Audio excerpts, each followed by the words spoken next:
E aí, eu sou Saor Lucena e seja bem-vindo ao podcast da editora Vida Nova. Aqui a gente procura conversar com autores, pastores e teólogos em geral sobre os livros lançados pela editora Vida Nova e as questões importantes que eles abordam. E hoje nós vamos falar desse livro aqui, um livro fino, mas não se engane, cheio de conhecimento, cheio de coisas para nos ensinar. O livro Questões Doutrinárias pelas quais vale a pena lutar. Em defesa da triagem teológica, do Gavin Ortlund. Se você quer saber quais são as doutrinas pelas quais nós devemos morrer, aquelas pelas quais nós devemos lutar, o que é primário, secundário, terciário, quaternário e o que isso significa para as doutrinas específicas da teologia. Por exemplo, será que calvinismo e arminianismo é uma questão primária, secundária? O que é? Nós deveríamos considerar alguém que tem uma visão distinta a respeito disso ou de outras questões, como herege? Qual a diferença entre heresia e erro?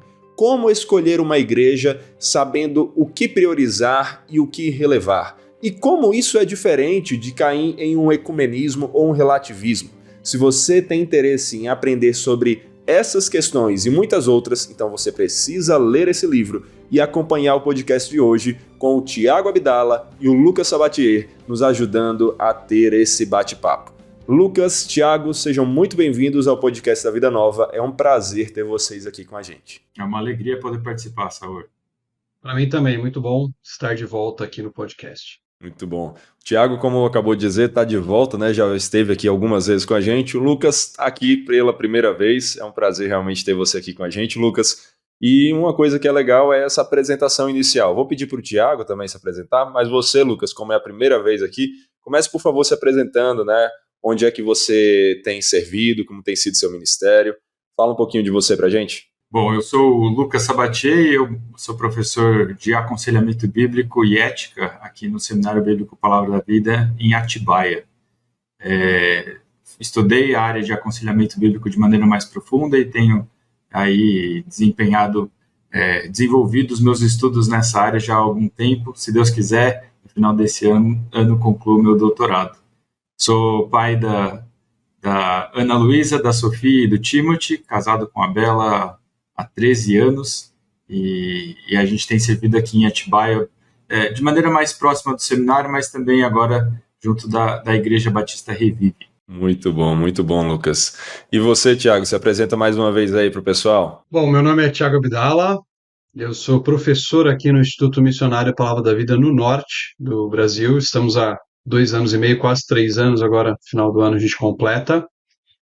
Sou pastor batista há 16 anos, aproximadamente, e minha formação é mais na área de teologia bíblica, Antigo Testamento, né? Então fiz os meus mestrados na área de estudos bíblicos, agora fazendo doutorado também nessa área, especialmente o Antigo Testamento, e lecionando aqui hebraico, teologia do Pentateuco, não apenas no Instituto Missionário Palavra da Vida, mas também trabalhando com o Seminário Batista do Sul do Brasil, no módulo online que eles têm. Então, tenho servido especialmente esses 2 seminários e o Seminário Batista Equatorial, né? Estão conectados aí os 2 seminários batistas. Excelente. Muito obrigado, gente, pela apresentação. E agora vamos fazer a apresentação aqui do livro, né? Vamos falar um pouco sobre o livro do podcast de hoje, o Questões Doutrinárias pelas quais vale a pena lutar, em defesa da triagem teológica, do Gavin Ortlund. Então, eu acho que esse subtítulo merece já uma pergunta inicial, uma explicação aqui. Que tipo de triagem teológica é essa? O que é que o Gavin quer falar sobre isso, Tiago? Você pode nos dar uma introdução? Sim.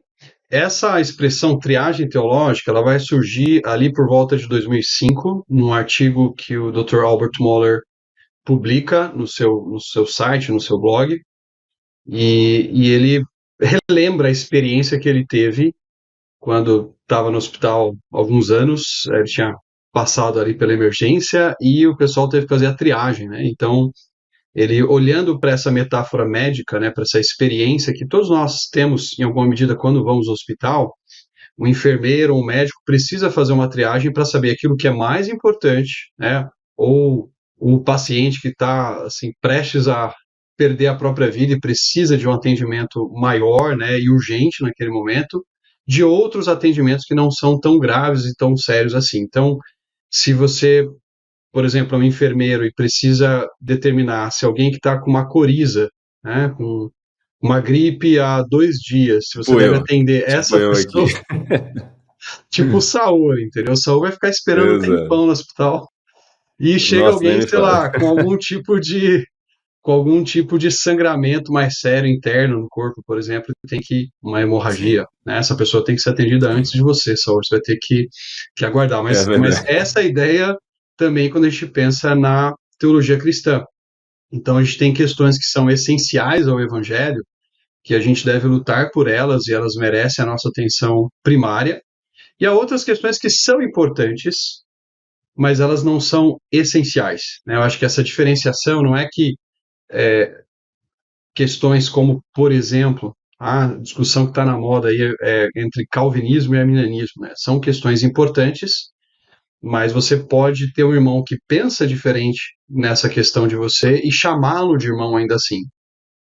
Por outro lado, se você tem alguém que pensa diferente sobre a Trindade ou sobre a inspiração das Escrituras, a gente está falando de uma questão aí sim mais urgente, primária, e que deve ser defendido com uma a firmeza mais pontual, né, mais diretiva, e ao mesmo tempo a gente vai delimitar aí, né, quem está dentro realmente da tradição teológica cristã e quem talvez está caminhando para algum outro tipo de perspectiva, como liberalismo e assim por diante, né? Então, eu diria que a priori seria esse tipo de triagem, né? Excelente, excelente. Você já começou aí chamando a atenção dos ouvintes, viu? Nem foi nada estratégico aqui de copy, de marketing para fazer o pessoal grudar, mas já de falar desse debate atual que está acontecendo, né? Aí já fica aí se você quer saber uma resposta sobre isso, quer saber um pouco mais sobre como analisar essa disputa. Mas, Lucas, acrescenta um pouco aqui, comenta um pouco mais sobre essa importância, né? O Thiago já lançou um pouco de luzes sobre isso, mas ainda assim eu acho que nós podemos enfatizar alguns aspectos de por que é tão importante fazer essa distinção entre questões teológicas primárias, secundárias, terciárias. Por que nós devemos fazer esse tipo de coisa? Uma das coisas que faz a triagem médica necessária é a questão da atenção. Para Uhum. onde eu volto a minha atenção de maneira prioritária, né? O que é mais urgente, o que é mais necessário neste momento. Então, trazendo ainda a questão da ilustração utilizada, a triagem teológica vai ajudar a igreja a devotar a sua atenção de maneira prioritária para aquilo que importa mais, para aquilo que é mais essencial. E se a igreja começar a devotar sua atenção para aspectos que não são os mais essenciais, ela começa a se distrair, começa a negligenciar aquilo que é mais importante. Não é só uma questão dela tratando ou se voltando para coisas que, né, que são importantes, mas não tão importantes. Mas a igreja vai deixar de fazer alguma outra coisa que seria mais necessária, mais urgente, né? O paciente que chega com uma enfermidade no hospital, mas que não é uma urgência extrema, ele é capaz de tirar a atenção daquele outro que precisava da atenção maior. Então, o foco é o que a triagem teológica vai ajudar a gente a ter. O foco na coisa certa, na doutrina certa. Nas ênfases, eu gosto muito da questão da ênfase, nas ênfases certas. Porque quando as nossas ênfases e a nossa atenção está em algo secundário, terciário, aí a gente deixa de ter a ênfase naquilo que deveria ser enfatizado, né? A gente Sim. deixa de fazer da coisa mais importante a coisa mais importante. E aí, respondendo talvez de maneira mais direta a sua pergunta, quando a gente eleva aspectos secundários, terciários, quaternários à primeira instância, a gente causa divisões desnecessárias na igreja. A gente se acaba enfatizando tanto aquilo que nos distingue, que a gente acaba por apagar, ou pelo menos diluir muito aquilo que nos une e que é mais central para a nossa fé. Talvez seja importante aqui, Saúl, a gente definir as categorias que a gente já está usando, né? Sim, é verdade. primário, secundário, terciário e quaternário. Né? Nessa triagem, o Ortlund propõe uma divisão em 4 níveis. O primeiro nível, que são as doutrinas primárias, são aquelas essenciais para a fé cristã. Sem elas, você não tem cristianismo. Então, esse primeiro nível distingue o cristão do não cristão. O segundo nível, as doutrinas secundárias, elas são urgentes e elas têm importância. Tanta importância que elas acabam por distinguir denominações, mas denominações que consideram outras como parte da fé cristã. Ainda assim, elas têm uma importância tal que acaba levando a uma divisão denominacional. Que a gente poderia falar, por exemplo, sobre o batismo, né? E a distinção a distinção doutrinária que existe entre presbiterianos e batistas, por exemplo. Os aspectos terciários, eles são importantes, mas eles acabam por não dividir denominações. É possível haver um convívio eclesiástico, né, da vida eclesiástica, mesmo nessas diferenças teológicas no nível terciário. E aqui o Ortlund coloca um nível quarto, que tem a ver com aqueles aspectos menos importantes da fé, as questões adiáfora, né? O Albert Mohler, no artigo de 2005, ele não coloca esse quarto nível. A triagem do Mohler só tem os três primeiros, né? Mas aí isso começa com o Mohler, na verdade, aí. Exatamente, no artigo que o Tiago mencionou.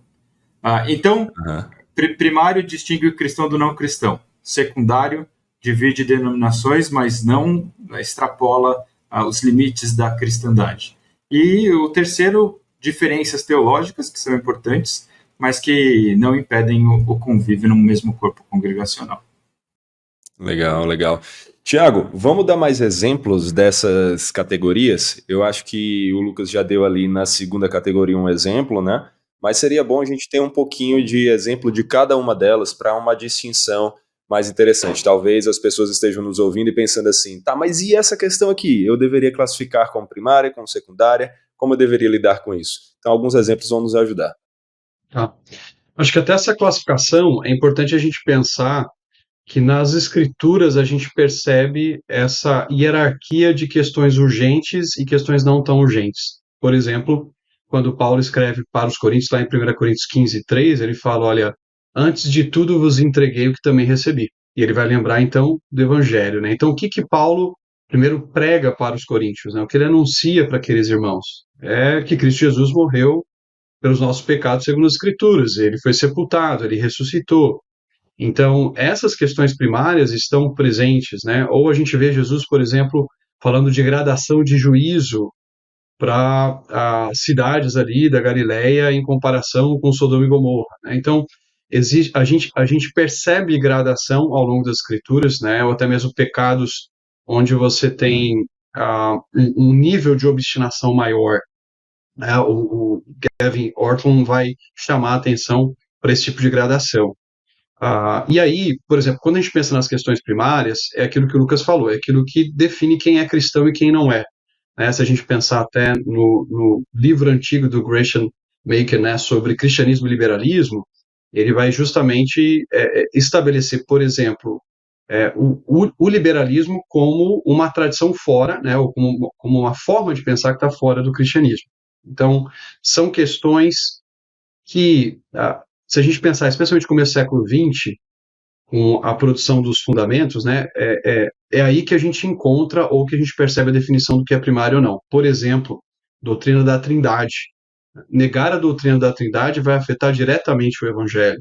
Você precisa de um filho que se entrega em nosso lugar. Você precisa de um pai que é propiciado pelo sacrifício do filho. Você precisa de um Espírito, que é o Espírito Santo, que aplica a obra do Filho a nós. Então, negar a Trindade vai afetar diretamente o Evangelho. O Gavin Ortlund vai citar também o exemplo, ele vai citar 2, né, principais aí, vai falar sobre a doutrina da justificação pela fé, e ele vai falar também sobre a questão do nascimento virginal, que era importante para o Machen, inclusive, né, ele vai trabalhar aí com a proposta do Machen, mas talvez a gente possa dizer, para pegar um pouco aqui de Lutero e parafraseá-lo, né, que as questões primárias são aquelas questões pelas quais a igreja cai ou fica de pé, né, ou o É isso que eu cristianismo estava cai ou lembrando fica de quando você pé. falou aí da fé. Aham, Uhum. sim. Então, justificação pela fé, doutrina da Trindade, a ressurreição física de Jesus Cristo. Então, para a gente entender até uma diferença entre algo primário e uma questão terciária, por exemplo, o Gavin Ortlund e o próprio Moller vão citar essa questão da escatologia, né? Então, por exemplo, o que é primário na nossa escatologia é o retorno visível de Cristo, né, físico e vitorioso. Isso é primário.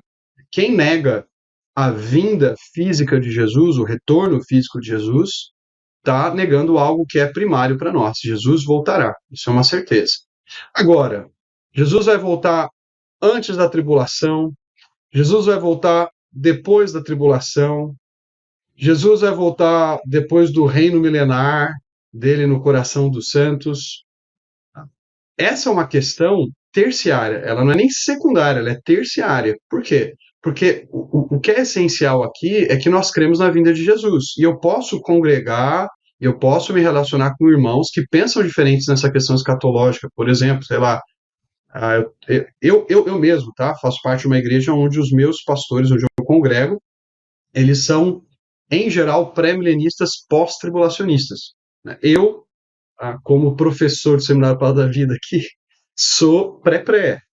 Eu creio no arrebatamento pré-tribulacional, mas uma coisa que eu sempre converso com os meus alunos é não morra pelo arrebatamento pré-tribulacional. Até porque a gente tem pouquíssimos textos que a gente pode usar para fundamentar essa posição. Então, essa questão também sobre aquilo que é mais claro e não tão claro é muito importante para definirmos questões que são primárias ou secundárias ou terciárias. Então, como o Lucas lembrou, a questão do batismo vai ser uma questão secundária. A questão do ministério feminino, a mulher, ou a questão da ordenação feminina, é uma questão secundária. É uma questão que vai dividir pessoas no sentido de participar de uma determinada comunidade. Vai, às vezes, até dividir gente dentro da mesma tradição denominacional.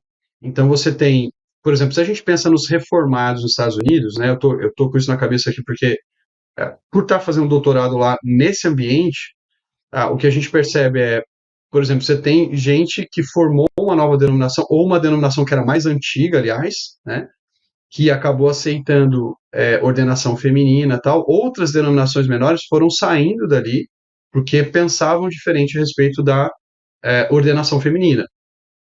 Mas se a gente pensar até mesmo nessa questão do papel da mulher dentro da igreja, o Gavin Ortlund vai falar sobre e aí, mulher pode ou não dar um estudo bíblico na igreja? Né? A mulher pode ou não dar uma escola bíblica, né? Ou pregar num ou outro momento, mas não alguém que está pregando constantemente. Né? Ele vai dizer, talvez essa questão aqui, dentro do guarda-chuva da ordenação feminina, seja uma questão terciária e nem mesmo secundária. Né? Talvez vai haver uma discordância, né? Mas da gente identificando o que é mais claro, o que não é tão claro, o que é essencial para o evangelho, o que pode afetar a saúde da igreja, mas não é essencial, né? Como um calvinista na soteriologia, eu entendo que é importante É isso que eu ia a gente perguntar. afirmar. Pode, então. É isso que eu ia perguntar. Deixa eu perguntar aqui. Justamente, você trouxe no início da conversa o debate entre calvinismo e arminianismo, que mais uma vez se intensificou aí na internet por causa de alguns acontecimentos. Se nós fôssemos classificar, então, a partir dessas categorias do Gavin, onde estaria essa disputa entre calvinismo e arminianismo? Seria uma questão primária de definir se é cristão ou não? Seria uma questão secundária de definir uma denominação? Ou seria uma questão terciária? Ou mesmo depois disso? O que seria? Talvez eu possa fazer um breve comentário antes do Tiago responder diretamente a sua pergunta. Pode, com toda certeza. Uma das coisas que eu queria destacar na fala do Tiago aqui é que o que ele fez não foi pegar a categoria escatologia e dizer escatologia é primário, secundário ou terciário. Né? Por quê? Não é uma questão da categoria da sistemática. Exato. A classificação proposta pelo Gavin não é dos diferentes das diferentes áreas da sistemática. Qual doutrina é mais importante? Não é esse o ponto. A ideia é de alguns conceitos que são mais centrais do que outros, conceitos mais precisos, né? Então, quando a gente fala que a Trindade ela é primária, que ela não pode ser negada, se você a negar, você está fora dos limites da cristandade. Isso não quer dizer, por exemplo, que a discussão sobre a cláusula da filioque não possa ser enxergada como secundária. Traduza para o pessoal. O que você quer dizer com isso? Tem que traduzir os termos aqui. A igreja oriental, a igreja grega, em algum momento discordou da igreja ocidental com relação à procissão do Espírito. A afirmação do credo é de que o Espírito procede do Pai. E a igreja ocidental acabou por dizer que o Espírito procede do Pai e do Filho. Então, esse "e do Filho" ficou conhecido como a cláusula da filioque, né? Ou seja, existe uma distinção, uma discordância teológica sobre algo relacionado à Trindade, sobre as procissões eternas, mas, ainda que haja essa discordância ela não está no nível da negação da Trindade, né? Ela acontece num nível que não é primário. Né? E aí você pode tentar classificar entre o secundário e o terciário ali, mas a questão a escatologia não é o que vai te colocar no primário, secundário e terciário. Existe algo da escatologia que acho que pertence a todo cristão, que tem a ver com o rei que reina e fará o seu reino efetivado para sempre, né? Nesse sentido, a gente não pode discordar. Agora, os momentos, a mesma coisa sobre o batismo. Existe algo do batismo que todos os cristãos devem abraçar. Agora, a forma, o momento, aí já entre no secundário. Então, a sua pergunta, Saur, quando traz o debate acalorado dos calvinistas e dos arminianos, é difícil de ser respondido até por conta de toda a poluição conceitual que está por volta desse debate, né? Eu não acho que é uma categoria que é fácil de você colocar. Onde que está esse debate, né? Mas aí eu deixo o Tiago trazer a resposta antes de você ficar com a bomba, Tiago, o Lucas passou aí para você, viu? Antes de você ficar com a bomba para responder aí, mas eu acho que é muito pertinente o que você colocou, Lucas, e então, deixando aqui bem claro para o ouvinte, a gente não está dizendo assim, soteriologia, doutrina da salvação, é uma coisa primária. Escatologia, doutrina sobre o fim dos tempos, aí é secundário ou terciário. A gente está falando que cada uma das categorias das doutrinas bíblicas, né?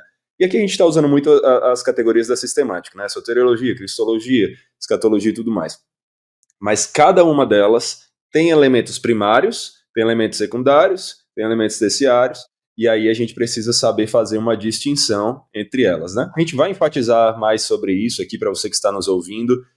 Continue aí que vai ficar cada vez mais claro à medida que a gente avançar na conversa, mas é importante já esses adendos que foram feitos. Agora é com você, Tiago, vai lá, tenta aí responder um pouco mais sobre essa questão. O que eu não consegui, eu passo para o Lucas aqui também. Mas eu diria que o que é essencial na questão da soteriologia, né, ou no ponto da soteriologia, é a afirmação da salvação, que é por causa da graça de Deus, com base na obra de Cristo, por meio da fé. Então, eu diria que isso é essencial. E até onde eu sei, até onde eu estudei, tanto irmãos arminianos quanto calvinistas continuam afirmando isso, né, que o que salva é Cristo, que é a fé em Cristo, que é uma graça de Deus e que a gente se apropria disso por meio da fé, né? Então, eu não entendo que isso entra numa categoria primária definindo quem é crente, quem não é, ou quem é cristão ou quem não é. Mas eu entendo que isso cai numa questão secundária. Por exemplo, né, como a gente tem diversos textos que tratam da questão, por exemplo, se o crente perde ou não perde salvação, né? Esse é um tema que calvinistas e arminianos discordam, né? Então você vai ter, por exemplo, Jesus dizendo em João que ninguém pode, né, tirar os seus, né, da sua mão. Você vai ter Paulo, por exemplo, trabalhando com aquilo que os teólogos chamam de ordem salutis mais abreviada, né, a ordem da salvação mais abreviada, lá em Romanos 8:30, dizendo que aqueles que Deus predestina, ele chama, aqueles que ele chama, ele justifica, aqueles que ele justifica, ele glorifica. Né? Então, geralmente o calvinista vai olhar para esses textos aqui, né, e muitos outros que vão falar né, dessa certeza, né, de que aqueles que Deus justifica, ele também glorifica, ou o fato de que a vida é eterna, se é eterna, então ela não pode ter um fim, né, ela permanece, e vão dizer, não, para nós aqui está muito clara essa questão, e isso tem implicações, inclusive práticas, para o aconselhamento pastoral. Né? Se você é alguém que tem a certeza de que o crente ele vai ser preservado até o fim, o tipo de confrontação, de consolo e tudo mais, vai ter contornos diferentes, ou terão contornos diferentes de quem, por exemplo, crê que um crente perde a salvação. Mas é claro que o arminiano também vai apontar para outros textos. Ele vai apontar, por exemplo, a Hebreus capítulo 6. Né? Talvez ele vai apontar para Hebreus capítulo 10. Então, embora a gente tenha vários textos que toquem na questão da certeza de que nós não perdemos salvação, né, de que Deus nos garante essa salvação, porque não é algo que nós conquistamos, é algo que Ele nos concede por sua graça, ainda assim a gente tem alguns textos que são, por assim dizer, uma pedra no sapato de um calvinista, que ele precisa lidar, que ele precisa responder, e que geram, então, um debate. Isso não vai afetar a crença de que a salvação é por causa da graça de Deus, por meio da fé, com base na obra de Cristo. Mas vai afetar a maneira como um cristão vive. Como é que ele lida, por exemplo, quando ele tropeça num pecado, ou quando ele cai de maneira mais grosseira em algum tipo de ofensa a Deus e tudo mais, como é que ele vai encarar isso? Né? Ele vai ficar, sei lá, tomado de pavor, porque e agora? Perdi minha salvação, não perdi, como é que eu ganho minha salvação de novo? Né? Ou ele vai entender que ele desonrou a Deus, vai confessar o seu pecado e tudo mais, mas vai se apropriar do perdão de Deus, entendendo que isso não vai trazer consequências no nível eterno. Né? Pode afetar a comunhão dele agora, mas não vai afetar a comunhão eterna dele com Deus. Então, eu diria que está numa categoria secundária para a gente ter vários textos, mas ainda haver debates e ter textos que são difíceis de se interpretar, de explicar, e a tradição cristã vem há um bom tempo dialogando sobre isso. Aliás, esse é um ponto importante. Eu vou até jogar para o Lucas aqui de volta, mas como um ponto que o Gavin destaca é o quanto aquela questão está ela é debatida e consolidada dentro da tradição cristã. Acho que essa é uma questão importante para a gente pensar. Por exemplo, Trindade, ou a dupla natureza de Cristo, está extremamente consolidado, certo? Se a gente pensar nos quatro concílios ecumênicos aí, né? Pensar Nicéia, Constantinopla, Éfeso e Calcedônio, né? Isso está muito consolidado.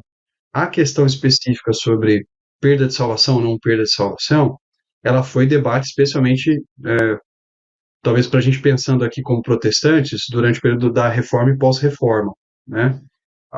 Mas nada como alguém cuja formação não apenas é aconselhamento bíblico, mas também teologia sistemática para nos ajudar nesse ponto aqui. Muito bom. Ô, Lucas, antes de você seguir aí e responder isso, eu acho que uma coisa que é importante a gente considerar também aqui vai ser a distinção entre heresia e erro, né? Essa é uma pergunta que eu quero fazer, mas só meio que concluindo um pouco aqui do que o Tiago falou. Então, Tiago, o que você está falando é basicamente o seguinte: quando a gente olha para o entendimento da justificação, se ele é somente pela fé ou ele é fé mais obras, isso é uma questão primária. Isso é uma questão pela qual a igreja fica de pé ou cai, como Lutero falava, certo? Agora, sim, se ambos defendem que a justificação é somente pela fé, mas há uma distinção entre, olha, e a eleição foi condicional ou incondicional, né? A perda da salvação não, aí a gente entra numa categoria secundária, né? Então seria basicamente isso, né? Vou até trazer uma outra coisa, talvez se a gente fosse falar de supralapsarianismo e infralapsarianismo, caíssemos numa terciária, talvez aqui? Terciária, né? Ou alguns talvez... terciária, né? Agora, eu não sei o que o Lucas pensa sobre isso, porque quaternária me parece serem questões, quando o Ortlund traz, questões realmente adiáforas, né? Como, por exemplo, a gente pode usar bateria ou não no culto. entendeu? Bate palma ou não Aham. bate palma? Pode essa O comida número de anjos, ou não pode aquela? Entendeu? ele cita o número de anjos que existem. Aham, Então, sim. questões especulativas, talvez. Né? Uhum, Interessante, interessante. sim. Então, Lucas, vamos lá. Deixa eu passando aqui para você agora a resposta. Então, complementa um pouco aqui do que o Tiago falou, mas ao mesmo tempo começa a falar para a gente um pouco dessa distinção que é bem importante para o nosso debate, né? Que é entre heresia e erro teológico. Porque se a gente está falando que existem doutrinas que são primárias e secundárias, como lidar com as categorias de o que é uma heresia e o que é um erro, né? Como a gente poderia aplicar isso usando essas informações do Gavin? Eu vou complementar a resposta do Tiago, e Aham, depois eu entro diretamente nessa distinção entre heresia e erro. Né? maravilha. A questão histórica, Tiago, me parece que ela é muito importante nessa discussão, porque quando a gente avalia a história da igreja teologicamente, a gente se depara com uma igreja que está sendo edificada por Cristo, por meio do seu Espírito, que nunca parou de agir nela. Então, quando a gente encontra as confissões que a igreja fez ao longo da história e fez de maneira uníssona sobre quem Deus é, sobre quem Cristo é, né? Você encontra ali estabilidade, né? Você encontra ali uniformidade. Por quê? Porque aqui me vem à mente o texto de Efésios 4, né? Existe uma só fé, existe um só Senhor, existe um só batismo, e a gente lê um só batismo e pensa já, peraí, mas os batistas e os presbiterianos... Imersão à fusão, né? Mas a referência aqui é de uma igreja que é um organismo único. Cristo não tem vários corpos, ele tem um corpo, que ele chama de igreja. Ele tem um ajuntamento de pessoas que é seu, né? que é identificado pelo seu nome. E ao longo dos séculos, esse corpo confessou algumas verdades de maneira uníssona. Né? Então, eu acho que, às vezes, a gente dá pouca atenção para os credos da igreja, para as confissões da igreja, principalmente para esses credos ecumênicos que você mencionou, e a gente poderia, assim, olhar para eles com maior atenção para falar, peraí, se eles se debruçaram sobre essas coisas como se elas fossem aquilo de maior urgência para eles lá no começo, então talvez na nossa triagem teológica eu preciso devotar uma maior atenção a essas coisas. Né? Agora, entrando já no aspecto da heresia e do erro. A heresia é tudo aquilo que te coloca para além da ortodoxia, para além da cristandade. A heresia seria a negação de algo essencial da fé cristã. Trazendo para a nossa triagem, seria a negação de algo primário, de uma doutrina primária. Por que a gente tem tanta confusão, Saor? Porque a gente levou todas as doutrinas ao primeiro nível. Quando tudo vira essencial, tudo vira heresia. Ô, Lucas, você falando aí, só um breve parênteses aqui, né? É exatamente o que algumas igrejas fazem por aí. Por exemplo, se o cara pode usar barba ou não, se a mulher pode usar saia, ou pode usar calça ou não, é algo tão primário quanto a doutrina da Trindade para dizer se ele é cristão ou não, né? Então é isso aí que seria igualar tudo nessa categoria máxima, é isso? Isso. E as consequências disso, dessa elevação a tudo como essencial, como primário, é um sectarismo muito grande, né? A gente se distingue de tudo e de todo mundo, e no final das contas, eu sou o último padrão da cristandade. Se você discorda de mim, você é um herege, simplesmente por discordar de mim. Afinal, tudo o que eu creio é verdade e verdade essencial. Existe o outro perigo, que é tudo é erro, nada é heresia. Tudo é erro, nada é heresia. Ou talvez tenham até aqueles que falem nem erro né? Porque a verdade é totalmente relativa. Depois a gente Aí pode já foi para uma complicação muito maior, né? Pois é. Mas aí, nesse caso, a gente pode acabar com uma diluição da verdade por completo, uma diluição da fé, porque a fé cristã é fundamentada em verdades estanques e sólidas. A fé cristã é construída sobre Cristo, que é a rocha. Ele é a verdade. Então, não dá para a gente negar esse Cristo de alguma maneira e continuar construindo a nossa casa sobre a rocha, né? A gente precisa, então, desse processo de entender aquilo que é essencial e inegociável. E aí, sim, nesses casos, a gente vai ter as heresias para combater, heresias que Paulo, em Gálatas, por exemplo, combate de maneira veemente quando a graça de Deus no processo da salvação era negada, né? Anátemas, malditos.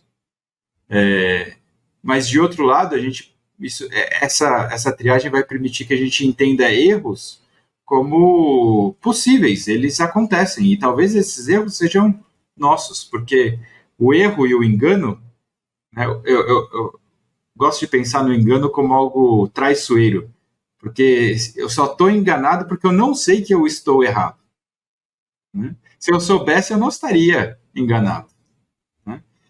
Então, esses pontos cegos existem, inclusive, muito possivelmente, muito provavelmente, na minha própria teologia. E é aí que entra a questão, mais uma vez, do corpo de Cristo. Eu preciso dos meus irmãos para me ajudarem a considerar perguntas, textos, doutrinas e os impactos dessas outras coisas naquilo que eu estou afirmando nos níveis secundários e terciários. Pegando o gancho do que o Lucas destacou, né, até ele estava citando Paulo em Gálatas, eu estou lembrando também Paulo, por exemplo, em Romanos 14, e dizendo, olha, tem questões que não são tão importantes e tão essenciais assim. Então, a gente perceber que os próprios apóstolos, nos seus textos, fazem essa diferenciação, ela é importante, e esse cuidado, né? Uma coisa que eu aprendi com o Lucas, as nossas conversas teológicas, às vezes a gente fazia umas leituras e conversava, e essa importância da tradição cristã, né? Quer dizer, o Espírito Santo ele não começou a agir agora, né? Ele não está agindo por meio do Tiago apenas, né? Então, tudo que eu concluo é a verdade, se alguém discorda de mim, é heresia. Não, né? O Espírito Santo ele é muito maior do que qualquer um de nós. Ele vem agindo na igreja e vem mantendo a igreja também na verdade, né, por meio da palavra revelada. Então, a gente saber entender essas diferenças nos ajuda a tomar decisões muito práticas, né, e saber que guerras a gente vai ter. Eu já tive conversa com reitor de seminário, por exemplo, no Brasil, né, a gente às vezes está num ou outro lugar e conversando, por exemplo, a questão da criação. A criação foi em 6 dias, foi até tema de conversa que eu tive com o Saul sobre um outro livro do Gavin. É verdade. Ou a criação, ela é mais antiga, né? A criação talvez tenha demorado. Olha aí. O Lucas está com o livro aí. É isso aí. Livraço, por sinal, outro livraço da Vida Nova. Então, tem podcast aí do livro. Verdade. Mostra mais uma vez aí, lá, Lucas, só para o pessoal ficar atento aí para Agostinho e a Doutrina então, da Criação. Exatamente, pode pesquisar aí, seja no YouTube, seja na plataforma em áudio, você vai ter o podcast para ouvir. Mas vamos continuando aqui. Obrigadão, Lucas. Então isso é muito importante para decidir, olha, a gente vai brigar por isso? Ou será que essa questão de tempo, quanto tempo levou, ela não é tão essencial, a gente ter coisas mais importantes para focalizar? Uhum. Então, como o próprio Gavin falou, essa parece ter sido uma guerra muito peculiar, inclusive, para ele, né? Ele compartilha isso no livro. Ou seja, a gente deixa de ver questões que, para mim, são mais importantes, né? Ou, pelo menos, as escrituras parecem apontar como questões mais importantes, como a questão da bondade da criação, certo? Uhum. A criação, ela tem uma finalidade, existe também esse elemento de um Deus que faz todas as coisas, que é transcendente. Então, esses pontos, para mim, são mais relevantes no debate do que discutir se a criação foi em 6 dias ou se a criação ocorreu em milhões e bilhões de anos, né? É muito interessante porque nesse livro aqui, no Questões Doutrinárias, o Gavin vai, inclusive, citar Spurgeon num dos seus sermões, antes do Charles Darwin publicar A Origem das Espécies, o Spurgeon falando em milhões de anos antes de Adão ser criado, né, em relação à criação e depois Adão, né? Eu acho que nenhum de nós colocaria Spurgeon na categoria de um herege, certo? Então, é verdade. Parece que é uma questão já nem mesmo secundária. Eu posso conviver com um irmão que pensa diferente sobre o tempo da criação e ainda assim a gente está lutando por aquelas questões que são essenciais. Quer dizer, um Deus criou todas as coisas, né? E esse Deus é digno da nossa devoção, da nossa adoração, e a gente pode se alegrar, né, e desfrutar daquilo que ele fez como fruto da sua bondade. Então, muito separar nos ajuda a saber pelo que brigar. E talvez eu insisto, Thiago, que quando a gente fala em secundário e terciário, não são coisas não importantes, né? Sim. Mais uma vez. Sim. Não estou falando que não importa. E que essas determinadas afirmações não vão ter consequências muito relevantes. Mas a questão é o que é mais essencial, o que é mais importante. Sim, eu acho que é justamente essa ideia, né? Pelo que vale a pena morrer, né? Qual dessas doutrinas aí vale a pena você batalhar até o fim, né? E aqui a gente enfatizou bastante o lado do supervalorizar a diferença, né? Eu penso de um jeito, a gente pensa do outro. Nós já pincelamos a questão do outro lado de menosprezar, mas eu acho que a gente pode enfatizar um pouco mais aqui, né? Nessa questão da busca pelo equilíbrio entre entendendo o papel de cada doutrina, quais são os riscos de nós subvalorizarmos essa distinção? Como nós podemos cair aqui num tipo de erro em relação a isso? Acho que um dos problemas é aquilo que o Gavin vai chamar de minimalismo doutrinário, né? Ele faz essa distinção entre o sectarista doutrinário, que é o cara que está toda hora brigando por tudo, né? Então, se você não assina a mesma confissão específica batista ali que ele assina, né? Ele vai Tem até aquele desenho que eu lembro de assistir numa das palestras do Jonas Madureira, né? Sobre essa questão que você tem que bater no tudo, né? Você crê no credo de Nicéia? Não creio. Né? Você crê nisso, nisso, nisso, até que o cara tem uma discordância só, você joga ele para baixo da ponte e que morra afogado, né? Então, esse é um perigo, mas como você falou, tem a questão do minimalista doutrinário. Então, por que é importante a gente zelar por certas doutrinas? Eu acho que o Lucas já tocou em vários pontos aí, mas é importante a gente lembrar, né? Por exemplo, eu converso isso com os meus alunos aqui, a gente tá num plano aí de ler as Institutas da Religião Cristã juntos, né, e conversando e tudo mais, e no momento da conversa eu falei, olha, eu acho que é importante a gente se preocupar com a questão prática, não, a gente tem que evangelizar, a gente tem que falar de Jesus, né, os perdidos precisam ouvir as boas novas de Cristo, mas a gente precisa primeiro nós precisamos primeiro nos perguntarmos de que Jesus a gente está falando, certo? Então, a questão doutrinária, ou valorizar a doutrina cristã, né, as crenças cristãs, é importante porque nos ajuda a definir exatamente aquilo que a gente crê, para a gente não cair na crença falsa. Né? Então, se eu simplesmente falo de um Jesus de maneira abstrata, sem definir claramente, eu posso estar pregando um Jesus que não é o Jesus das Escrituras. O próprio Paulo vai falar isso para os Gálatas, certo? Olha, se alguém se aproximar de vocês e pregar um evangelho que não é o evangelho que vocês ouviram lá no começo, mesmo que seja um anjo, né, ou nós mesmos, né, seja anátema, seja maldito. Então, certas doutrinas, elas têm implicações eternas. Você negar a Trindade é você estar eternamente longe de Deus. Né? E aqui é um ponto importante, quando a gente fala de afirmar doutrinas ou crer em certas doutrinas, a gente não está dizendo, isso é um ponto também que o Gavin Ortlund vai colocar, a gente não está dizendo que você, por exemplo, para ser salvo, você precisa tirar 10 na prova de declarar sistemática. que você crê na união hipostática, entendeu? Que você, sei lá, se apresentar uma definição clara de trindade e tal. Então a gente faz lá, né, uma triagem para saber se a pessoa é salva ou não, se está afirmando determinadas crenças fundamentais ou não. O ponto é... Tá lá Dona Maria pessoa... com 80 anos, sem saber o que é hipostase. Exatamente. O ladrão da cruz. O ladrão da cruz. Né? Exato. A questão é, ele está afirmando ou essa pessoa também está negando claramente, né? Porque, assim, às vezes a pessoa ela não vai entender todos os elementos da teologia própria, né? Ou elementos essenciais da teologia própria, não vai entender todos os elementos essenciais da cristologia e tal. Mas se essa pessoa ela não está negando abertamente isso não significa que ela não seja salva, certo? Significa que ela ainda não compreendeu, mas aquilo que é fundamental no evangelho para que ela se converta a Deus, né? Para que ela se volte, né, do seu pecado para Deus em Cristo Jesus, ela creu, ela afirmou no seu coração, então isso a torna uma pessoa salva em Cristo. Agora, outras questões vão ficando mais claras à medida que ela caminha na sua fé.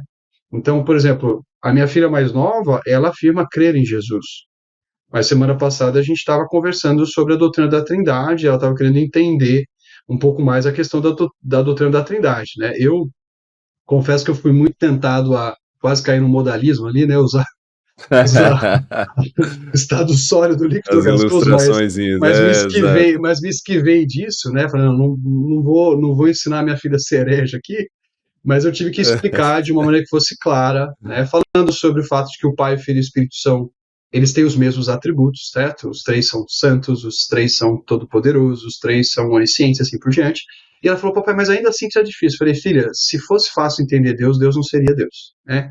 Então a gente continua crendo nele, confiando nele, mas ele está muito além da nossa cabeça, da nossa capacidade de compreensão. Por isso que ele é infinito, né? Então, saber isso é importante, para a gente também não negar, né, ou não afirmar essa pessoa aqui, ela está fora do cristianismo porque ela não entendeu essa doutrina. Não, peraí, ela afirma que ela crê em Jesus como seu único e suficiente Salvador e Senhor, essa pessoa é salva. Ela só precisa entender melhor e compreender mais a sua fé. Talvez trazer essa conversa para um ambiente ainda mais amplo na questão da supervalorização e subvalorização doutrinária. Eu acredito que isso tem a ver com o maior desafio que a igreja tem à sua frente hoje, que é o desafio de entender que o seu ministério é constituído de verdade e de amor. Né? Quando Jesus vem, nós vimos a sua glória, a glória de Deus, cheia de graça e de verdade. Depois, essa igreja que é unida com Cristo, lá em Efésios 4, novamente, essa igreja é conclamada a seguir ou falar a verdade em amor. Verdade e amor são aspectos inegociáveis de quem a igreja é e do que ela faz. Né? Se de um lado você tem a supervalorização doutrinária valorizando a verdade, mas em muitos casos negligenciando o amor, né, fazendo aquele separatismo que acaba isolando aquela comunidade porque ela eleva tudo ao primário. De outro lado, você tem, em nome do amor, a desconsideração do valor doutrinário, a desconsideração do valor da verdade. Né? E quando a gente fala em doutrina, às vezes parece que o que a gente está discutindo aqui são apenas teorias teológicas, né, e ideias abstratas. Mas doutrina, no seu fundamento ali, são afirmações acerca de alguém, acerca do Deus a quem a gente adora. E a gente busca entender quem esse Deus é, porque ele se revela para a gente, e adorar ele na sua glória verdadeira. Agora, se essa verdade já não existe, a gente abre mão dela para que a gente possa estar junto, então a gente pode até estar junto, mas não em adoração a esse Deus. O desafio da igreja é, então, verdade e amor. O amor que entende os limites dos relacionamentos em termos de valorização doutrinária. Existe a necessidade dessa unidade, porque nós fomos constituídos um povo, um corpo, e precisamos caminhar em amor. Vamos ser conhecidos como discípulos de Jesus por causa do nosso amor, mas também pela verdade. As duas coisas andam de mãos dadas, e abrir mão de uma delas vai levar a gente para um caminho que a gente não foi chamado para seguir. É verdade. O nosso próprio Deus é as duas coisas, né? Jesus é tanto a verdade, quanto ele é a maior manifestação de amor do Deus que é amor, né? Então, é importante Como é que a gente conhece o amor, né? Exato. Como é que a gente conhece o amor? Exatamente. Então é importante isso daí. Agora, diante disso, talvez alguns estejam falando, nossa, mas que conversa mais relativista, que coisa mais parecida com o ecumenismo. É isso mesmo, a triagem teológica aqui é um relativismo, é um ecumenismo? Se não, qual é a distinção que nós estamos fazendo entre essas duas coisas? Lucas, você poderia começar nos dando uma resposta em cima disso? Uma vez que a gente admite que existem doutrinas essenciais, primárias, a gente já está diferindo absolutamente do relativismo, porque o relativismo vai colocar toda a verdade como relativa. Né? Não, existe um Deus, e esse Deus é o padrão da verdade. Né? Existe uma revelação desse Deus que nos coloca em solo sólido, em fundamento sólido para poder falar, não, isso aqui é verdade. Então a gente já distingue o que a gente está fazendo do relativismo. De outro lado, existe uma catolicidade dentro da igreja, uma catolicidade da confissão que afirma a questão da igreja ser uma, né? Inclusive, Catolicidade aqui como no sentido de universalidade. Universal. Exatamente. Da igreja ser uma. A igreja de Cristo, o corpo de Cristo é um. E eu posso usar o adjetivo católico com C minúsculo nesse caso, não estou me referindo à igreja católica romana. Né? Sim.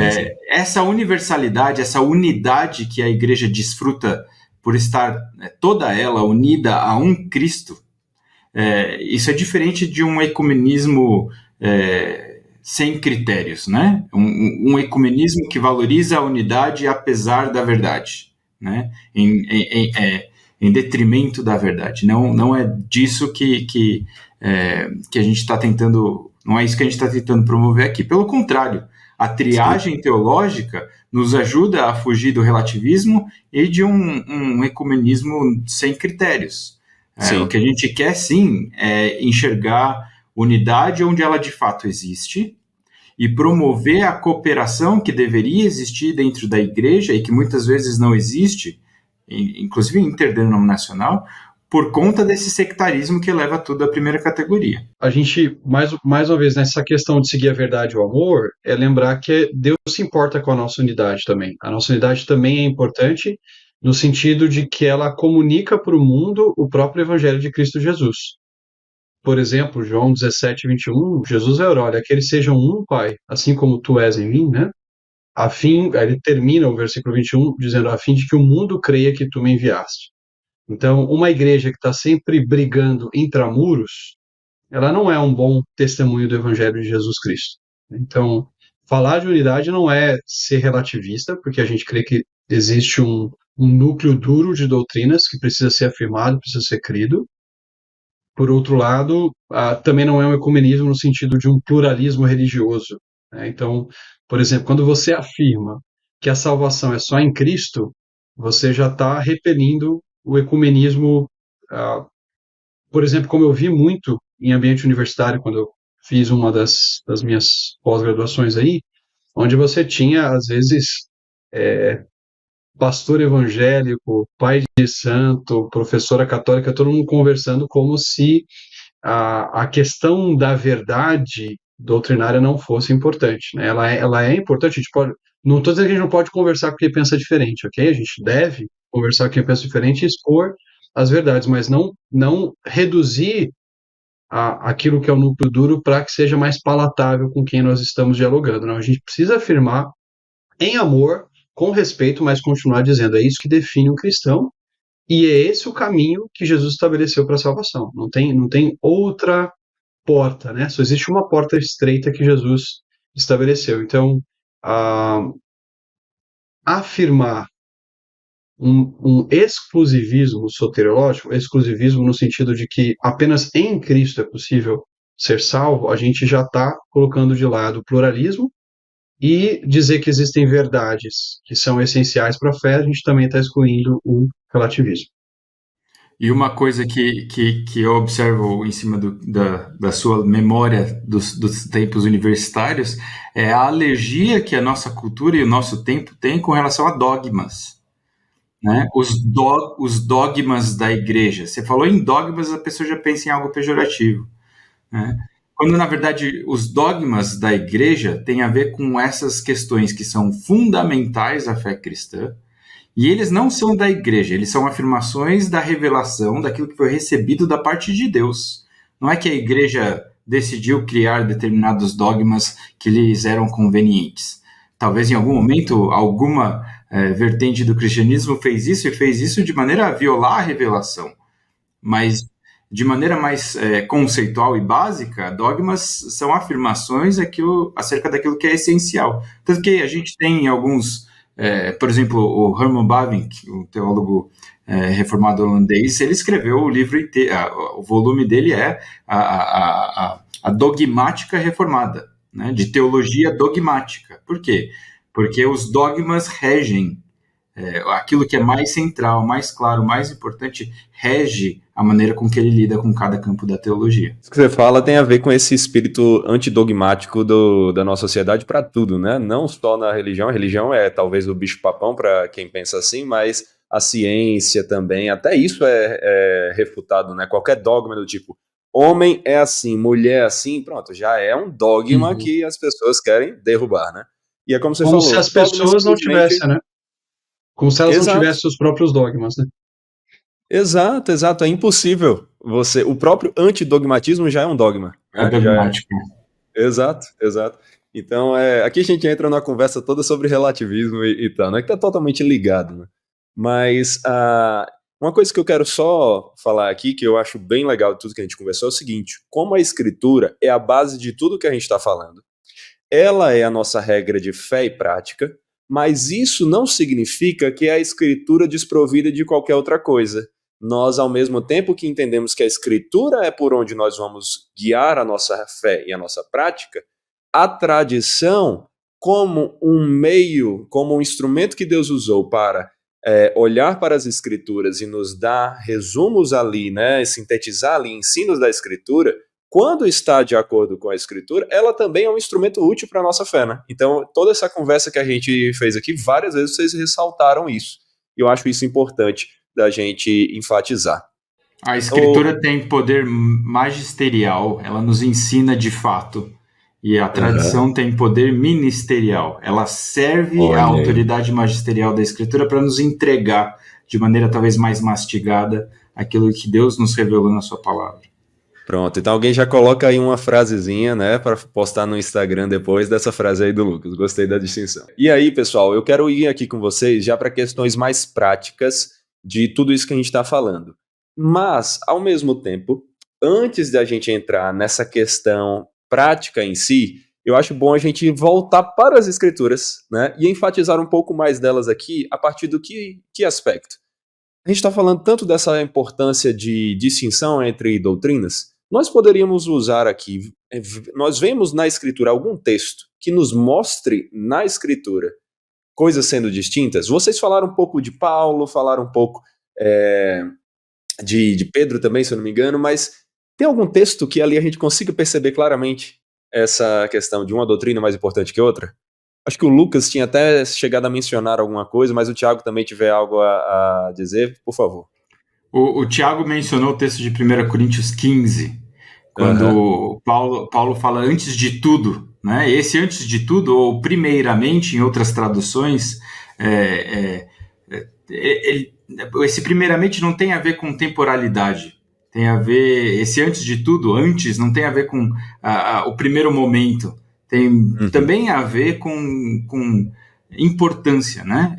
Inclusive em algumas traduções americanas para o inglês, aquilo que tem maior importância, né? O primariamente ali tem a ver com a primariedade da verdade que vai ser afirmada, com a importância do evangelho que vai ser confessado. Mas lá no começo, no capítulo 1 de 1 Coríntios, Paulo também fala que ele não queria saber fazer conhecido nada além do Cristo e o Cristo crucificado. Parece que existia ali dentro da proposta ministerial de Paulo uma ênfase central na obra de Cristo, né? Principalmente no que diz respeito ali em 1 Coríntios com relação à morte e à ressurreição de Jesus. Ele queria que aquilo fosse enfatizado a todo tempo como algo mais central. Mas essa distinção doutrinária que Paulo faz é também vista em outros momentos, por exemplo, quando Jesus se dirige aos fariseus, e ele então alerta os escribas e os fariseus, chamando-os de hipócrita, falando que eles dão o dízimo da hortelã e do endro e do cominho, e desprezam os preceitos mais importantes da lei, né, como a justiça, a misericórdia e a fé. Então, mesmo olhando para a lei, parece que Jesus destaca, existem coisas dentro da Escritura que têm maior importância do que outras. Sim. Né? É interessante que na Reforma, um dos atributos que foi atribuído à Escritura foi a da clareza, né? Alguns gostam Sim. de falar da perspicuidade das escrituras, e nada mais irônico do que falar que Exato. sobre a Claro. perspicuidade para falar sobre clareza. De qualquer forma, os reformadores, quando falam da clareza das escrituras, eles não falam que a escritura é clara em todos os seus aspectos. O próprio Pedro fala que Paulo é difícil de entender às vezes, né? Mas a clareza que eles atribuíam à escritura tinha a ver com aquilo que é mais central, aquilo que é mais essencial. Aquilo que é mais essencial, a escritura é capaz de tornar o sábio, o simples. Por quê? Porque ela revela quem Deus é. E mais, a escritura, por ser palavra de Deus, ela não é simplesmente um texto informativo, né? Ela não é somente um manual de fé e prática, né? Ela é revelação de Deus. O Deus que se revela te entregando um texto inspirado, mas um Deus que se revela em você, te dando os olhos para entender o texto a partir do Espírito dele. E se essa dinâmica, então, é considerada, peraí, a Escritura vai destacar para mim coisas que são mais relevantes, por exemplo, quem Deus é, né? O que ele faz, como é que ele age na história, como é que ele se demonstra, como é que ele age salvificamente nessa história da redenção. Parece que essas coisas são destacadas do texto e ele quer que eu, de fato, entenda-as. Enquanto que existem outras coisas que talvez sejam mais complexas de ser compreendidas e isso não impede a nossa afirmação da clareza ou da perspicuidade das Escrituras. Maravilha, maravilha.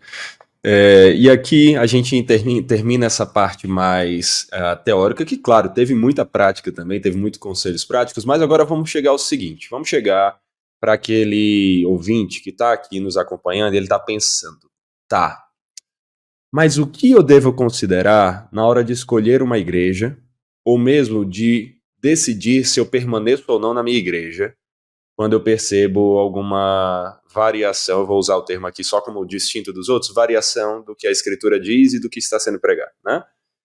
Tiago, que conselhos nós poderíamos dar para aplicarmos essas ideias da triagem teológica do Gavin na vida prática numa escolha como essa? Acho que alguns elementos são importantes, que não devem ser negociados jamais, né? Então, primeiro, como é que eu reconheço o que é uma igreja verdadeira, né? Aí a gente tem que voltar lá para os reformadores e lembrar, né, uma discussão bastante comum entre eles, inclusive nas confissões que vieram na sequência, que é o quê? É uma igreja que tem que pregar o evangelho puro, certo? Administrar, no meu caso aqui, as ordenanças, né? Um presbiteriano diria os sacramentos, certo?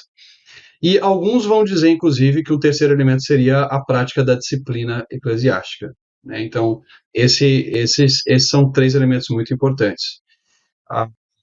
Mas um cristão, ele precisa se perguntar também, especialmente no nível das questões secundárias, o quanto que ele tem discordância e concordância com aquela igreja em que ele participa, né?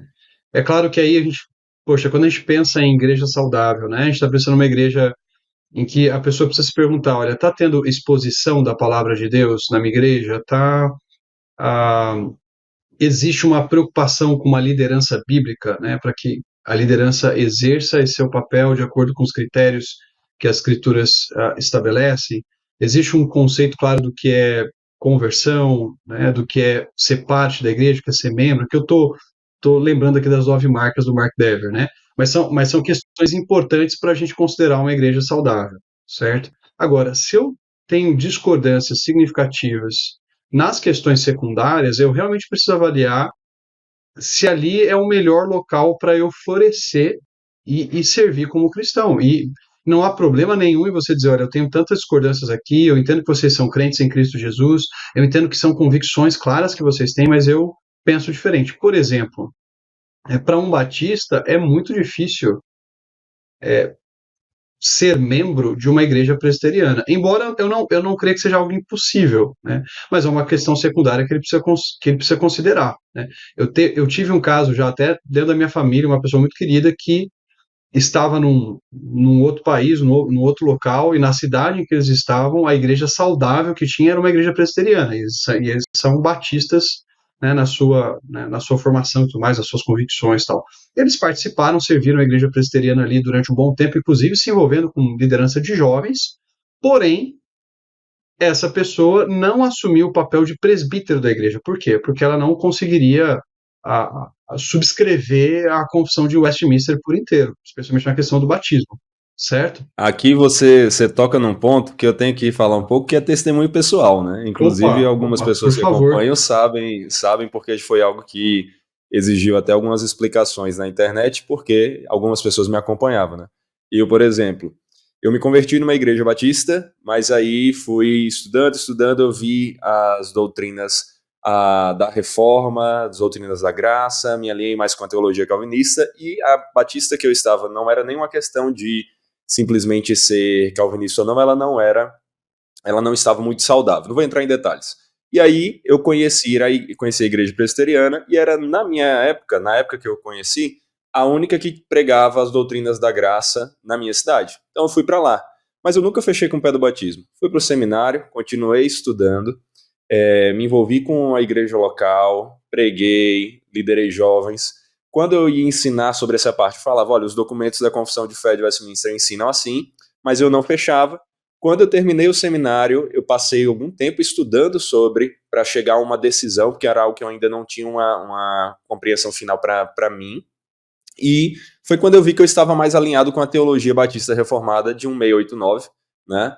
E aí, eu, depois de muito conselho, muitas conversas com presbiterianos, batistas e tudo mais, e oração, decidi sair dali da igreja presbiteriana, mas ainda respeitando demais meus irmãos, né? Entendendo que nas questões primárias eles estão ali completamente comigo. Mas numa questão secundária, que era o batismo, eu não conseguia, pela minha consciência, eu mesmo batizar uma criança, nem o meu filho, nem como alguém que se sentia vocacionado para o ministério, ser um presbítero ali que batizaria outros. Então, saí.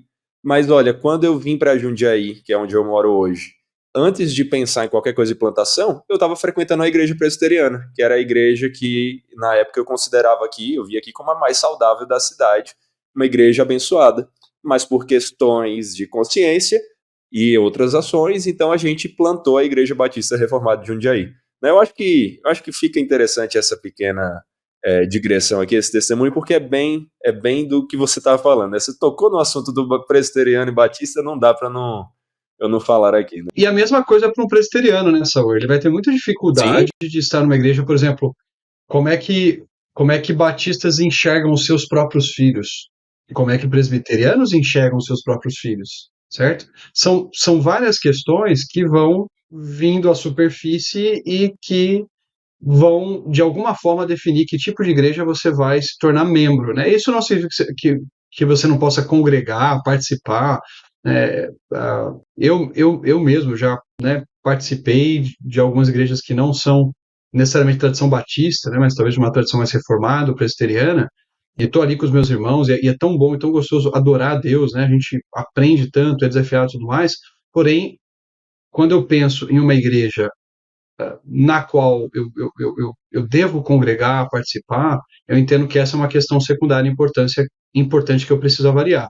Uma outra questão, por exemplo, que para a nossa decisão aqui, quando a gente veio para o norte, né, a gente está numa igreja batista aqui, a primeira igreja batista do Pará, é uma igreja que a gente tem um carinho muito grande, a gente congrega ali, mas uma questão muito importante é a maneira como a igreja entende a questão da ordenação feminina, né, que é uma discussão entre os batistas hoje no Brasil, certo? Em alguns estados isso é mais acirrada, a discussão é mais assim, intensa, né? Em outros não tanto, mas aqui a nossa igreja tem uma posição muito clara de entender que, por exemplo, a ordenação é exclusiva para homens. Eles devem ocupar esse cargo como líderes dentro de uma igreja local. Aí também, de novo, né, se a gente for discutir esse ponto, mas foram questões que a gente foi pesando. Então, numa mudança de cidade, né, de sair do estado de São Paulo, vir para o Pará, a gente teve que escolher uma igreja onde as nossas convicções estivessem mais coerentes, né, com aquilo que a igreja pensa. Agora, se você me perguntar, a pessoa tem que concordar em tudo? Não. E até mesmo algumas questões secundárias a gente vai ter que saber lidar, expressar a nossa opinião de maneira respeitosa, mas se submeter à liderança daquela igreja. Talvez vai ter uma questão secundária na igreja que você está que você não concorda. mas você entende que você pode estar ali desfrutando de comunhão, aprendendo da palavra, né, congregando, adorando a Deus, e ainda assim manter essa discordância de modo respeitoso e também submisso à liderança, né? Porque você não vai colocar as pessoas contra a liderança por pensar diferente naquele ponto.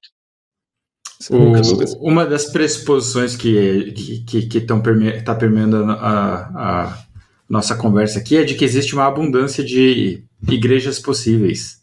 Uhum. Mas existem alguns contextos onde você não vai encontrar uma abundância de igrejas, né? Sim. De denominações. Inclusive, em alguns contextos europeus, o que tem acontecido é um movimento inverso, porque as igrejas estão esvaziando e a igreja metodista tem 6 membros, a batista tem 8, a presbiteriana está com 5.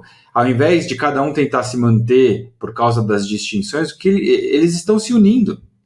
Uhum. Eles estão se unindo. Por quê? Porque aquilo que une esses grupos é maior do que aquilo que os distingue. Tem um amigo no contexto italiano e ele estava lidando com diferenças doutrinárias secundárias e terciárias no contexto da igreja onde ele estava participando. E eu perguntei, quais são as outras opções de igreja? E ele disse, não existe. Ou é essa ou é essa. Né? Mas aí você vai ter que lidar com diferenças com relação ao ministério feminino, você vai ter que lidar com a diversidade na questão da crença com relação à forma do batismo. Por quê? Porque nesses contextos, os cristãos, os seus irmãos e irmãs, são aqueles que estão ali ao seu redor. Né? Abrace-os e faça a coisa mais importante ser a coisa mais importante entre vocês. Muito bom. É interessante observar isso, né? Que às vezes um presbiteriano conservador e um batista conservador têm mais em comum do que um presbiteriano, assim, uma denominação presbiteriana ou reformada, né, que vai para uma linha mais liberal, ou batista que vai para uma linha mais liberal. E talvez para inverter o jogo aqui, que a gente está pensando no membro chegando na igreja, né? O membro chega na igreja, ele vai fazer a primeira pergunta, é uma igreja de verdade? Eles creem em Cristo, eles creem, né? O que é primário. Depois ele vai ver o secundário, será que dá para eu conviver e ministrar nesse meio? Ou será que as diferenças são terciárias e dá para tolerar e ficar aqui, né? Sim. Esse é o membro. Agora, quando a gente pensa em lideranças, em pastores, aqueles que estão liderando as igrejas, qual tipo de confissão a gente está exigindo dos nossos membros? Essa é uma pergunta relevante com relação ao tema da triagem. Porque se eu estou exigindo aspectos terciários, talvez eu esteja exigindo demais. Interessante isso daí. Isso não quer dizer que os líderes não devam ter confissão de fé nenhuma. Pelo contrário, eu sou super a favor da sua igreja ser muito clara naquilo que ela acredita. Acredito, inclusive, que você possa ter exigências de convicções doutrinárias com relação ao presbitério, ao grupo de líderes, de pastores, diferentes daquelas que você vai ter para o membro. Não diferentes de distintas, mas mais intensas, mais detalhadas para aqueles que vão liderar. Agora, para o membro da igreja, se você exigir para alguém que o membro da igreja seja tão calvinista quanto você, se você quiser, talvez você vai exigir demais. Porque o membro novo da igreja nem considerou essas ideias. Né? Então, é necessário avaliar bem o que vai ser colocado, inserido na confissão de fé a ser assinada por todo mundo. É interessante. Só comentando isso aí, né, Lucas? Eu conheço algumas igrejas que têm uma confissão de fé para os presbíteros, que é uma confissão mais extensa, mais completa, detalhada, e uma confissão mais simples e mais abrangente, que, claro, tudo que é primário está ali, mas essa é para os membros. Né?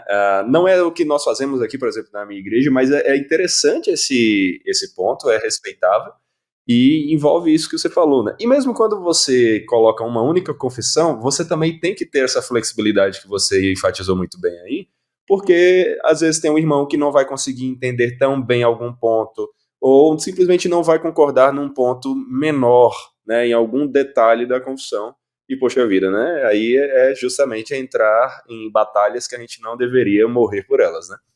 Foi isso que levou a Convenção Batista Americana, lá do Sul, lá nos Estados Unidos, a criar o abstrato de princípios. Então, o que eles têm são princípios bem enxutos que permitem a cooperação. Cada igreja pode ter a sua declaração de fé completa e detalhada, mas no ambiente da convenção, o objetivo é a cooperação. E se é cooperação, eu não posso trazer limites muito minuciosos com relação às convicções doutrinárias. Eu preciso de princípios que vão conectar as comunalidades de convicção que a gente desfruta. Excelente. Pessoal, vamos encerrar aqui então. Acho que a nossa conversa foi muito boa, mas eu queria aqui passar para vocês para as palavras finais e também agradecendo aqui. Muito obrigado, Lucas, Tiago, pela participação de vocês. Foi um prazer ter esse tempo com vocês. Então, Tiago, palavras finais aí e depois Lucas, por favor. Queria desafiar aqueles que acompanharam a gente até aqui a buscar esse equilíbrio mesmo entre o sectarismo doutrinário e o minimalismo doutrinário. Mais uma vez, a gente precisa afirmar certas verdades, elas são centrais e a gente não deve menosprezá-las. Eu percebo que, por exemplo, uma questão central que tem sido alargada demais no meio evangelical é a questão da inspiração das escrituras. Recentemente, estava lendo o livro de 2 teólogos que se afirmam evangélicos, mas estavam, por exemplo, dizendo que questões como profecia pós-evento não era uma questão tão importante assim para a inspiração, né? Ou dizendo que se o êxodo não aconteceu exatamente daquele jeito, né? Se na verdade o pessoal não saiu do Egito, isso não é importante. Não, essas questões são importantes, né? Essas afirmações que as escrituras fazem e crer na veracidade delas, elas são essenciais para aquilo que a gente crê, né? Para aquilo que é comunicado, para a mensagem das escrituras. Então, a gente precisa se apegar àquilo que é primário, discutir com respeito e discordar com respeito nas questões secundárias dos nossos irmãos em Cristo, sem chamá-los de hereges e sem estar disposto a ter qualquer tipo de cooperação, porque a gente pode ter boas cooperações entre convicções diferentes, mas de pessoas que são evangélicas, que professam sua fé em Cristo Jesus. E por último, né, essa questão da unidade como algo que o Senhor Jesus espera de nós. A nossa unidade reflete a beleza do Evangelho de Cristo. Aliás, é isso que Paulo vai dizer, agora de novo indo lá para Efésios, que o Lucas nos chamou a atenção para Efésios, mas Efésios capítulo 3 vai dizer que na igreja a multiforme sabedoria de Deus é revelada, né? Ela é expressa, ela é manifesta, né? Então nós somos responsáveis também por manifestar essa unidade à medida que discordamos de maneira respeitosa e afirmamos juntos aquilo que é central, sempre numa atitude de amor e de graça e de buscar ganhar o irmão muito mais do que tentar ganhar o argumento. A gente vive numa época do pessoal tentar, especialmente em redes sociais, né? Eu preciso crescer entrando em polêmica. Não. O que importa mesmo é que Cristo cresça e eu diminua a cada dia. Então essas são as minhas palavras. Talvez pegando o gancho do Tiago, eu diria que a igreja ela está empenhada numa apologética do amor, que não nega a verdade, que é a apologética do amor fundamentado e que parte da verdade, mas ela tem que ser uma apologética do amor, né? E essa apologética ela vai ser desempenhada na medida que a gente tiver o nosso foco naquilo que é mais importante, Cristo. Deus veio ao nosso resgate a partir do envio do seu Filho, que tomou forma humana, para viver a vida que a gente não podia viver, morrer a morte para pagar o preço dos nossos pecados, e a partir da sua ressurreição nos dar nova vida, né? Se Paulo fazia dessa mensagem o foco da sua anunciação, da sua pregação, se o que ele dizia era nós anunciamos Cristo, advertindo todo homem, ensinando a cada um toda a sabedoria, para quê? Para apresentar o homem perfeito em Cristo. Então essa deve ser a nossa ênfase, e a gente não pode escapar dessa ênfase. O problema é que quando a gente volta as nossas atenções para aquilo que não é central, a gente perde o nosso foco naquilo que deveria ser central. E aí a gente encara um grande problema, que é a igreja deixa de fazer aquilo que ela deveria fazer, né? Então talvez o meu chamado aqui seja para uma priorização de ênfase daquilo que é mais central, que é o próprio Cristo. Ele é a mensagem suprema que a igreja carrega, né? Isso vai exigir da gente humildade, isso vai exigir da gente amor e vai exigir da gente muita convicção de que quem salva de fato é Cristo. Não apenas a confissão desse Cristo, mas a pessoa desse Cristo, que vem por meio do seu Espírito fazer morada em nós. Amém, amém. Lucas, Thiago, mais uma vez, muito obrigado. E vocês aí de casa que nos ouviram, que nos acompanharam, seja no YouTube, seja numa plataforma de podcast, ficou interessado nesse assunto, adquira o livro Questões Doutrinárias pelas quais vale a pena lutar em defesa da triagem teológica, olha aí todo mundo colocando na tela, do Gavin Ortlund. E se você quer ouvir mais podcasts como esse, quer ter mais conversas assim para você poder aprender mais sobre a palavra, aprender mais sobre questões importantes desses livros tão abençoados que a Vida Nova tem lançado aqui no Brasil, então dê uma olhada porque nós já temos dezenas de podcasts gravados, inclusive temos outros aqui com o Thiago também, e teremos, se Deus quiser, outros com o Lucas também.